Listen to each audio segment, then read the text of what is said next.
December 4th, 1883. Nash and I carried the comatose Gracie back to the temporary camp where we had tied the horses. The battle in the chamber was both brutal and psychologically damaging, but Gracie suffered to a greater extent than we did. After a few hours, she gained consciousness. She was weak from her injuries, but at least she was alive. In the hours that followed, it was clear that Gracie had developed some serious neurotic tendencies, and she would need some powerful spiritual counseling to undo the damage from our encounter with the demonic world.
Hello everyone, thanks for joining me at the Solo Gamers Club. Tonight we're going to be continuing with our campaign playthrough of Shadows of Brimstone.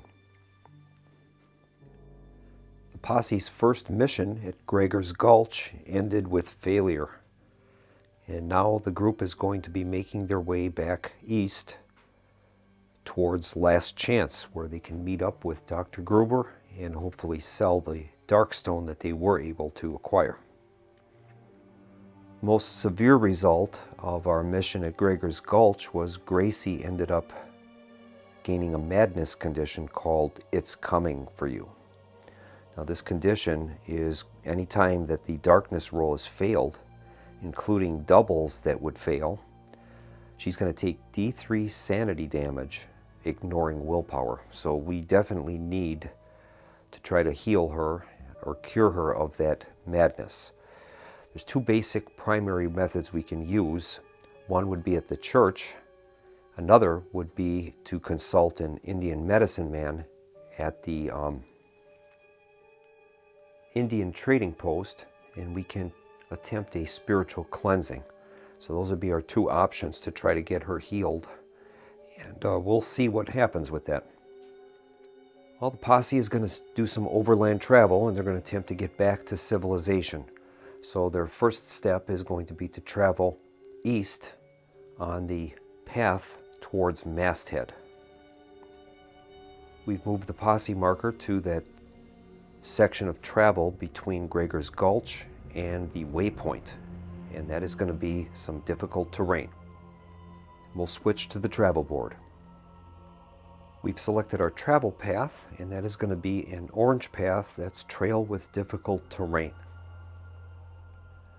Now we're going to select our guide, and it appears that Nash is probably going to be in the best health to take on that role, so we'll have Nash be the guide. And that means that Eli and Gracie will follow behind in the posse box. Our next step is to select a travel pace. Now, many of our heroes are pretty banged up from that mission that we had at Gregor's Gulch, so I think Nash is going to select a cautious pace. Our next step is to do a supply check.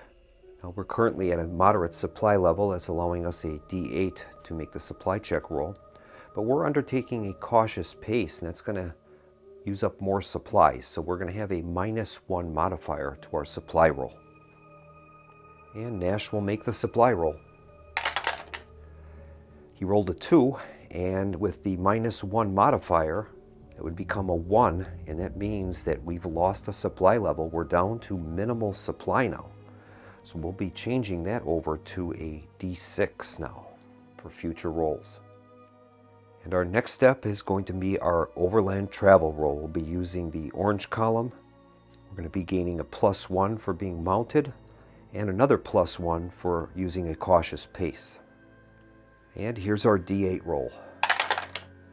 We rolled a 2. That's going to be modified to a 4.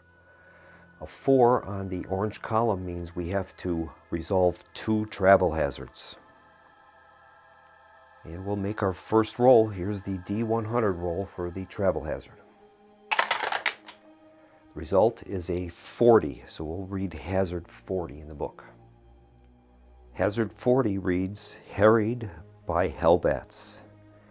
As the heroes move through the countryside, dark swarms of hellbats follow overhead, swooping down to terrorize them as they go. Each hero must roll a d6 for every darkstone they are carrying, including items with a darkstone icon and items with darkstone upgrades on them. On a roll of 1, that darkstone shard or item is snatched away by a hellbat and carried off into the night. It's discarded. Alright, the only hero that is currently possessing darkstone is Eli. He has 5 shards, so we'll be making a roll of 5d6. Any results of 1s, and that shard is going to be taken. And here's the roll. And fortunately, he rolled no 1s, so he's going to maintain possession of all of the darkstone. That's great. And now we're going to make our roll for the second hazard of the travel cycle. That roll is a 73. And the travel hazard reads, downed tree across the trail. You enter a narrow pass that is blocked by a giant fallen tree. You must clear it from the path or find another way around. Every hero may make a Strength 4+ test. You take a wound for each 1 rolled during the test. If the combination of all the tests produces 4 successes, you move the tree out of the way. Each hero that took part in the rolls gains 15 XP. If you choose not to try or fail the test, the path is blocked. The posse must perform an extra travel cycle as you search for another way forward. All right. Well, each of the group is going to attempt to try the test. We'll begin with Eli. He has a strength of 3. He also gains +1 strength for his rough-skin gloves. So we'll start with him. Here is the roll. All right, Eli has a total of 4 successes, which is just enough to move it out of the way. He was able to move that tree out of the way by himself. That is great. He's going to earn 15 XP, and they will be able to proceed on as normal with their travel cycle. That's great. And that's going to move Eli up to 140 XP.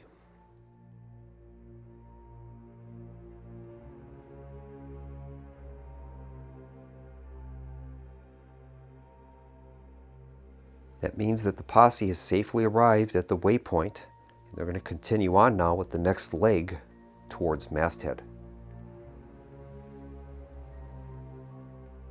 All right, the posse is going to continue on. We've set the travel path as an orange trail with difficult terrain.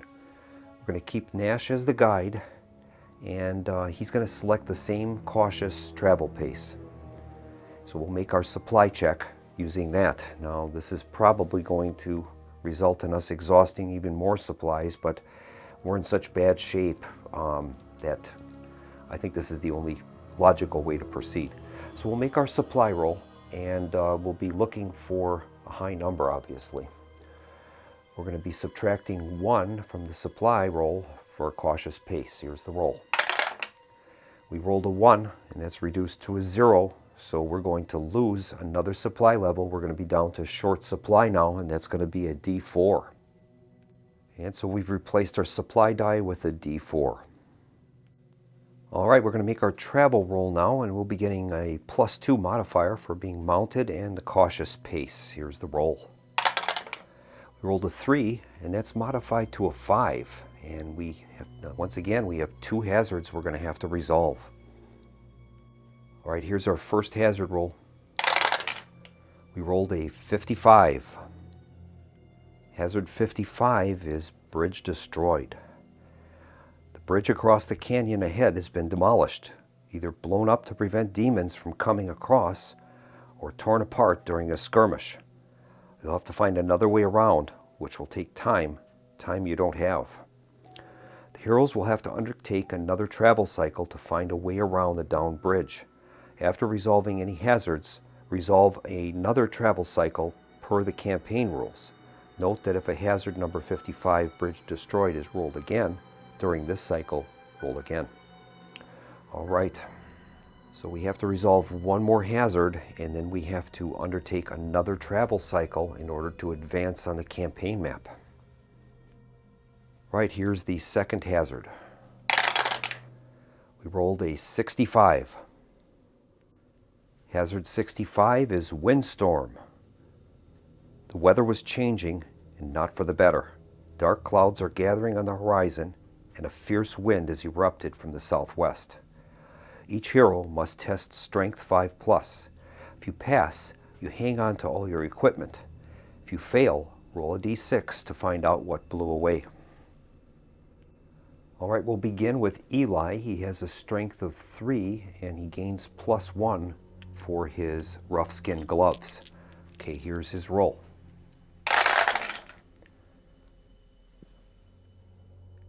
Eli rolled 1-5, so he is good. We'll move on now to Nash. Nash has a strength of 3. Here's his test. And he failed, so he's going to have to roll on that table to find out what happened. Here's his roll. He rolled a 3, and that says lose an item with the keyword hat or shoulders. Well, Nash doesn't have any item with that keyword, so he's good. We'll move on now to Gracie. Gracie only has a strength of 1, so this will be a difficult test for her. Here's the roll. She rolled a 3, and that's a failure. So we'll have to roll on the table to find out what happens. She rolls a 1, and once again, lose an item with the keyword hat or shoulders. And fortunately, she does not have any item with that keyword, so we're good to go. We're going to have to undertake now another travel cycle in order to reach Masthead to get around the downed bridge. So we're still on an orange travel path. Nash is still going to be the guide. I think he'll still leave it at a cautious pace, but we are at short supply right now. Maybe we should pick up the pace a bit. I think he will. He'll pick up the pace, so we'll go to a normal pace. Now we're going to make our supply check. So we are going to roll the die on a 1 or 2. We're going to lose the short supply that we have, and we will become unsupplied. All right, here's the roll. Roll is a 1. So we have lost all of our supplies now. We are currently unsupplied for any future rolls. We have enough supplies for the time being, but the next time we have to test for supply check, we will have no die and we'll be unsupplied. Now we're going to make our overland travel roll, and we're going to be gaining only a +1 because we're mounted. Here's the roll. Roll is a 2. That means we're going to have to undergo 3 hazards, and we're going to have to check for tainted rations. All right. Tainted rations roll is going to be using a d20. On a result of 1 to 4, we're going to be unsupplied. Here's the roll. Roll is an 18, so we're good. Our supplies are just barely hanging on enough to keep us in supply for the moment. Now we have to undergo 3 travel hazards. Here is the first hazard. 73 is the result. 73 is the downed tree across the trail again, and we can't have the same hazard in the same grouping of travel cycles, so we'll re-roll that. Result is 97. Hazard 97 is revealed to be a foul wind. After sundown, a foul wind blows through the campsite, corrupting your supplies. Each hero must roll a d6 for each item in his side bag. On a roll of 1 or 2, the item is corrupted and unusable and must be discarded. In addition, lower the supply die 1 level. Well, that means now that we have gotten to unsupplied status. We have no supplies currently, and that condition means that the posse now is unsupplied. And the rules for being unsupplied are as follows. Each member of an unsupplied posse immediately takes a wound and incurs a temporary -1 penalty to both agility and strength, down to a minimum of 1. Each unsupplied member of the posse will take an additional wound at the start of each travel cycle until the posse is resupplied. Note, unsupplied heroes may not heal. Alright, each hero has received a wound, and that places Eli at 3 out of 14 health. Nash is at 3 of 7 health, and Gracie is at 3 of 6 health. Alright, the only heroes that have anything in their side bags are Eli and Gracie. So we'll make that roll for the corruption of the items in the side bags. We'll begin with Eli. He has a fine cigar in his bag. On a 1 or 2, it's unusable. Here's the roll. And he rolled a 1, so he lost his fine cigar. Finally, Gracie has some bandages, and we'll make a roll for those. She rolled a 2, and she's lost the bandages. Alright, that completes the first of 3 hazards. And here's the second hazard roll. We rolled 06. We'll read hazard 6. Hazard 6 reads, Messenger of Good or Evil. You fall into a deep sleep and dream of a strange land. In the dream, you meet a man wearing a black cloak, and he reads to you from a book. A random hero must test Spirit 5+ test. If they pass, the story of the book soothes their mind, healed D6 sanity. If the test is failed, the story of the book petrifies you. Take D3 sanity damage, ignoring willpower. All right, well, we're going to got to find a random hero that this is going to occur with. So I think what we'll do is we'll gather our tokens, and I'll just shuffle those in my hand, and we'll draw one out. And that is revealed to be Eli. All right, Eli is going to have to take the test.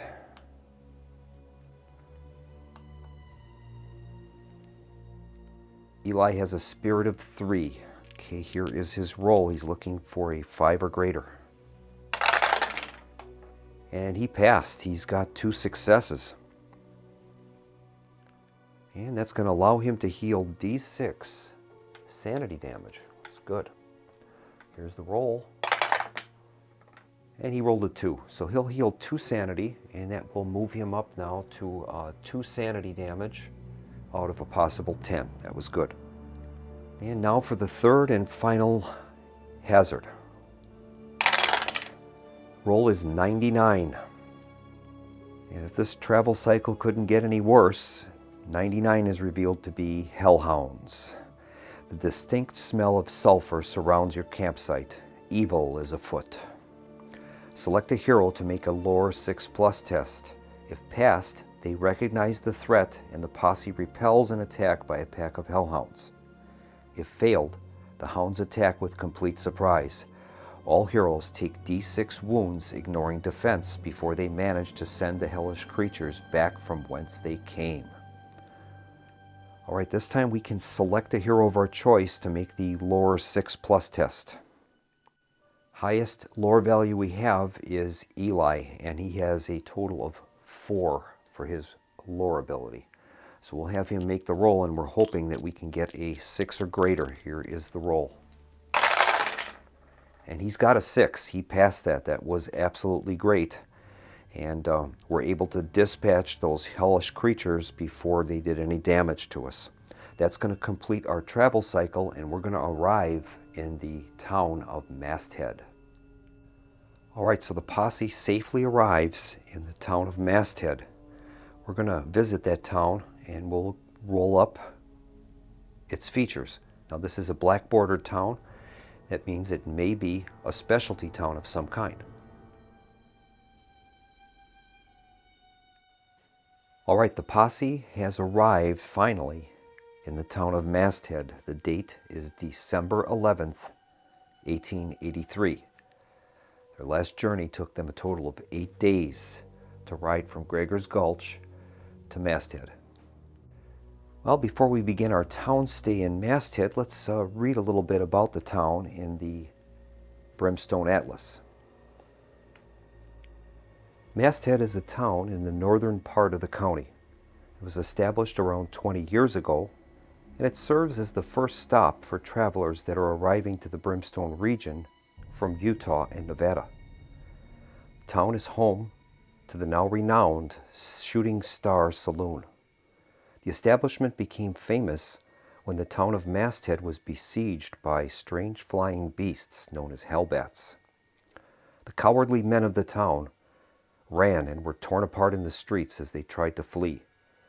The saloon girls, led by a courageous and spunky singer named Holly Ann Mercy, fought the hellish creatures for 3 days until only the stout-hearted saloon girls remained. Let's have a look at Holly Ann Mercy and read a little bit about her background. Holly Ann Mercy was born in 1860 into a family of performers. She has been an entertainer since she was a young girl, singing and dancing before large audiences with her family's troupe of traveling performers. Although Holly has always enjoyed the stage, she has now become fascinated with the stories that she has heard from adventurers and explorers throughout the region. A few months ago, Holly gained a great deal of recognition as she led a group of saloon girls in the defense of the town of Masthead after it came under attack by a large group of strange flying beasts. She and her group of showgirls beat back the invading creatures and saved the town. Now she wants to experience that thrill again and to see sights that no one else has seen before. All right, the posse arrives in the town of Masthead. It's a small-sized town, has no specialty, and until yesterday it contained a total of 4 buildings: the Shooting Star Saloon, an Indian trading post, a general store, and a church. But the night before, the general store and church were burned to the ground when a group of strange creatures came into the town and caused mayhem.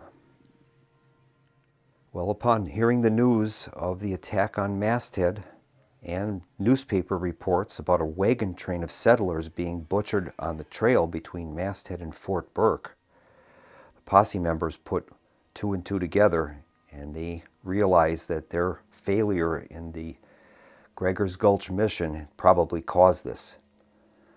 Each of them are going to take 2d3 sanity damage from the guilt of what they've unleashed on the innocent.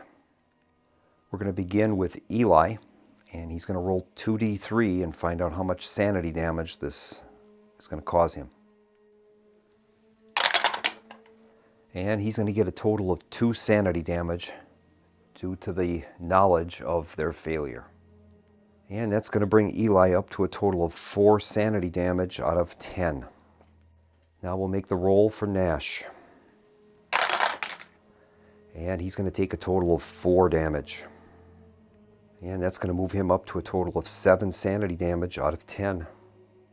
And finally we have Gracie. And Gracie's going to take 2 additional sanity damage. That'll move her up to 9 damage out of a possible 14. One thing I realized that while we were doing our overland travel, until we ran out of supplies, I should have been making a step 7 of that allows us to roll a die and we can heal 1 wound or sanity on an even result. So I failed to do that. After they were out of supplies, though, that wouldn't have been possible. You're not allowed to heal while unsupplied. All right, well, we're going to start our town stay in Masthead, so we're going to cut our daily events deck and draw a card.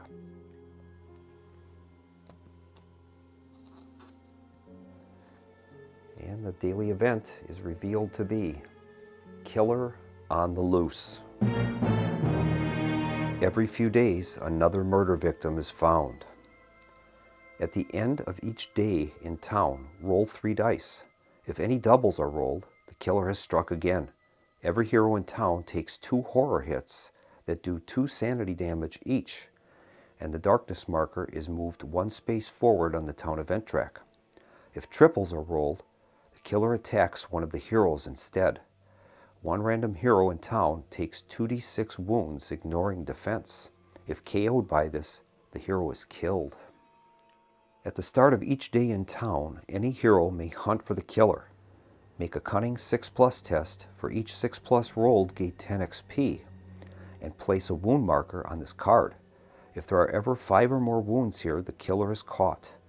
Discard this card, and every hero that placed 1 or more wounds here gains 40 XP. Roll 1 extra die if the killer at the end of each day in town for every wound marker currently here. All right, pretty dangerous town. All right, now we get to select our lodging, and I think all 3 of the heroes are going to take a room in the hotel, and that'll cost each of them $10. All right, so the posse now is at the hotel. Each of them have a room there. Next step is to visit town locations, or rest, or initiate some interactions with NPCs. All of the heroes could benefit for some rest, but I think Gracie is going to attempt to cure her madness condition that she acquired at the last mission. So she'll be visiting the Indian trading post. Nash informs everyone that the tribal medicine man will only accept Darkstone at that location. So knowing that, Eli is going to give Gracie his 5 Darkstone, and maybe she can use that to pay for a spiritual cleansing. Nash is also going to accompany her to the trading post, and he'll attempt to buy some supplies there. Right now, the posse is unsupplied. All right, after paying for the hotel, Eli has $5 left. Nash has 55, and Gracie has 5 with the Darkstone shards. So Gracie and Nash are going to head over to the Indian trading post. And Eli is going to remain at the hotel and get some well-deserved rest. We'll begin with Eli at the hotel. He's going to be able to recover a D3 worth of health or sanity. Here's his roll. He rolls a 1. All right, he's going to recover 1 sanity. That'll move him to a total of 4 of 10. Next is Gracie and Nash. They're both at the Indian trading post, and before they can interact with the location, both of them have to roll the location event chart. It's a 2d6 roll, and any events that occur will apply to both of them. All right, here is Gracie's roll on the chart. She rolls a 5. It says, unfriendly welcome. A recent dispute with local cavalry unit has made things uneasy. All prices at the Indian trading post today are plus $50 to any hero that is not keyword tribal. This includes things that are normally free. All right, now Nash is going to roll. And he rolls a 6. Drumming, dancing, and a bonfire. All the signs of a good time, no effect. Well, fortunately, Nash has the keyword tribal, so he won't be affected by that plus $50 for the unfriendly welcome. He is going to purchase, he has a total of $55, and I think what he'll do is he's going to purchase a set of rations, so that's going to move the posse up from unsupplied to short supply. That'll cost him a total of $15, 5 times each member. And as a matter of fact, I think he'll do that twice. He's going to buy 2 sets of rations, and that's going to increase their posse supply level up to minimal supply. That'll leave Nash with a total of $25 remaining. And I think since he's there, he's going to undergo the Vision quest. That's free. Limit once per visit. Sitting in a smoke-filled tent, the medicine man leads you through a Vision quest with your spirit guide. If you don't know your spirit guide yet, roll on the chart below. Each hero will only ever have 1 spirit guide. It will always be the same once you've determined it. Grit may not be used to re-roll your spirit guide. They choose you. You must pass a Spirit 5 Plus test to gain 25 XP and the Vision Quest bonus listed for your Spirit Guide to use once during the next adventure. All right. And Nash has a spirit value of 4, so he'll be rolling 4 dice for this test, and he's looking for a 5 plus result. And he did pass. He's got 1 6. And if he passes, he's going to gain 25 XP, and then he gets to roll on the Spirit Guide table. That'll move Nash up to 110 experience points, and now he's going to make a roll on that Spirit Guide table. He rolls a 2, and that's the Wolf. He'll get to roll 5 extra dice for a scavenge test. All right, we're going to mark Nash with the symbol of the wolf, and that will be his permanent spirit guide for the rest of the campaign. And now turning to Gracie, with that unfriendly welcome, it's going to be extra $50 to any type of spiritual cleansing that she is going to want to use. So that would be D6 Darkstone plus 50. She doesn't have enough for that. So I think what she'll do is she'll just leave quietly. There doesn't seem to be anything else she'll be able to purchase there. So she's going to return back to the hotel with Nash. But at least they've purchased their supplies. Our next step is to draw a rumor token, and we'll see what rumors are floating around Masthead. Everyone seems to be talking about a mission called Burning Souls. That's a Lost Army mission. We're going to move to the campaign map and find out where that mission's available. And with consulting the mission location table, we rolled a 9 on a d20. That indicates that the mission will be available at a location called Cake's Cave. So we'll place the mission token at that location. And now we're going to move to the end of the day. Now we have that Killer on the Loose card that came out. It says at the end of each day in town, roll 3 dice. If any doubles are rolled, the killer has struck again. Every hero takes 2 horror hits that do 2 sanity damage each.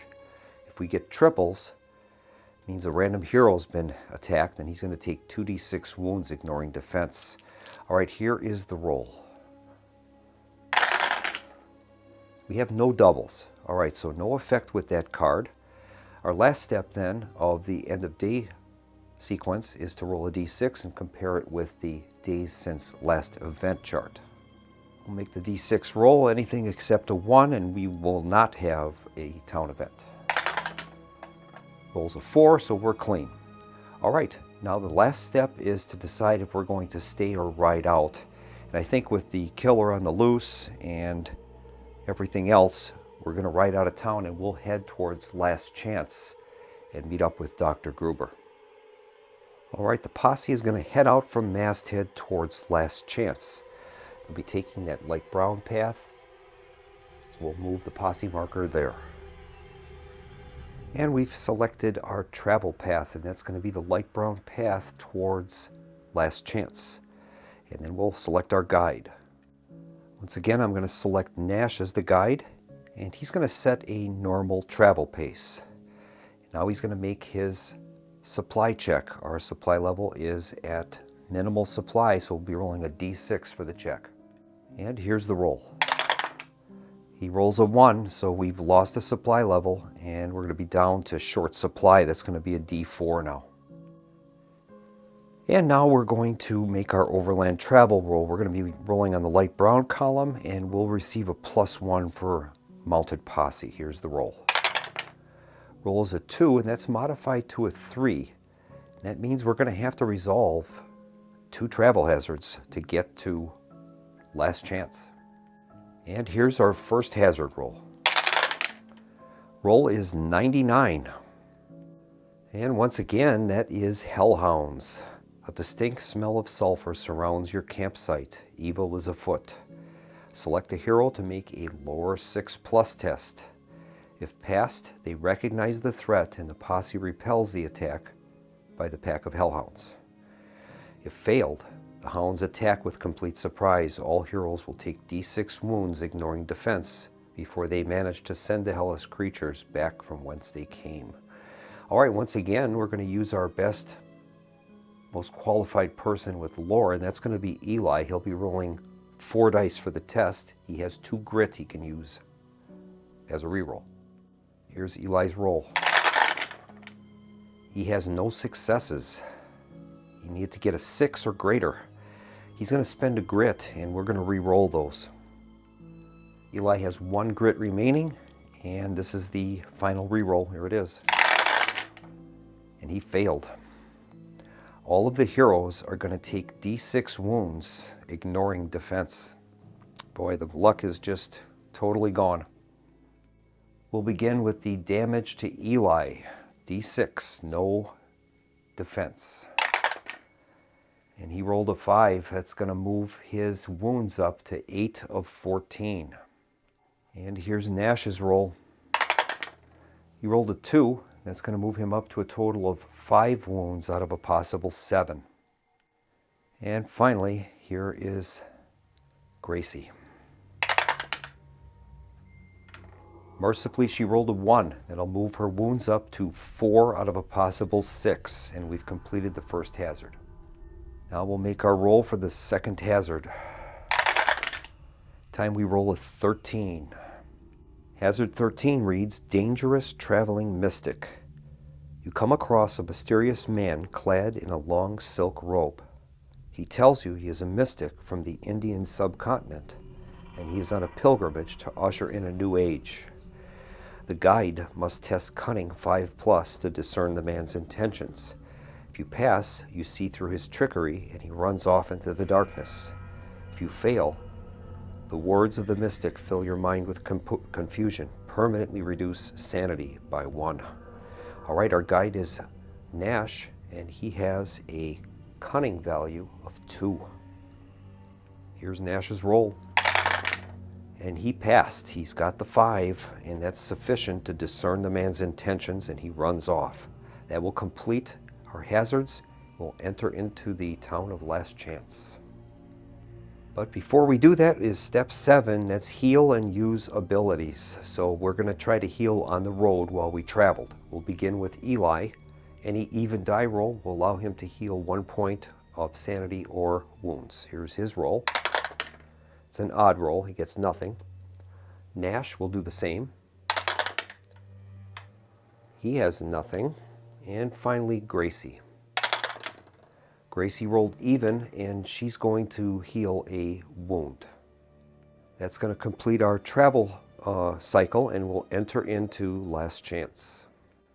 And the posse arrives back at Last Chance, and I think what we'll do is we're going to end the video here, and when we return with our next video, we'll see how the posse interacts with Dr. Gruber, and they'll sell maybe those 5 shards of Darkstone that they have and collect some capital, some badly needed capital. Thank you very much for joining me at the Solo Gamers Club, and I hope to see you again for our next episode of Alone in the Shadows of Brimstone. Thanks for watching, and have a nice evening.